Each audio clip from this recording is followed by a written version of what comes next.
नमस्कार, सनातन भारत न्यूज में आप सभी दर्शकों का स्वागत है। उत्तर प्रदेश के कौशाम्बी जिले से एक दर्दनाक और झकझोर देने वाली घटना सामने आई।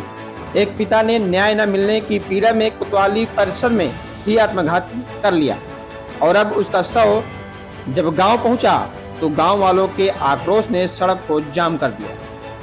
पुलिस और जनता आमने सामने आ गए। आइए आपको पूरी कहानी विस्तार से बताते हैं।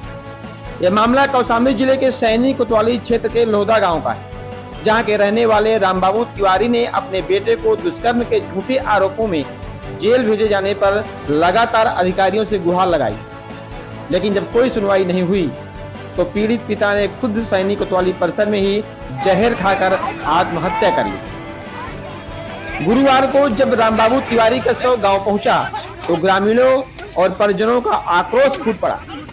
उन्होंने शव को गांव के बाहर ही प्रयागराज कानपुर हाईवे पर रखकर धरना शुरू कर दिया। नारेबाजी हुई, इंसाफ की मांग उठी और देखते ही देखते दोनों तरफ कई किलोमीटर लंबा जाम लग गया। स्थिति को काबू करने के लिए पुलिस ने लाठीचार्ज किया और प्रदर्शनकारियों को खदेड़ा। इसके बाद पुलिस शव को जबरन हटाकर डिस्पोजल कराने की कोशिश कर रही। गांव में भारी संख्या में पीएसी और पुलिस बल तैनात कर दी गई है।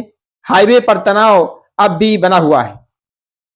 गौर करने वाली बात यह है कि रामबाबू तिवारी ने अपने बेटे को निर्दोष बताया था, लेकिन उनकी हर गुहार अनसुनी रह गई। एक बेकसूर पिता ने न्याय की मांग करते हुए अपनी जान दे दी और अब मौत के बाद भी उनके लिए न्याय की लड़ाई जारी है। सवाल यह है कि आखिर एक आम नागरिक की जिंदगी की कीमत क्या सिर्फ कागजों तक सिमट कर रह जाएगी? क्या अब न्याय पाने के लिए आत्महत्या ही एकमात्र रास्ता बन चुका है? और सबसे बड़ा सवाल, क्या रामबाबू तिवारी की ये कुर्बानी बेकार जाएगी? इन्हीं सवालों के साथ बने रहिए सनातन भारत न्यूज पर। धन्यवाद।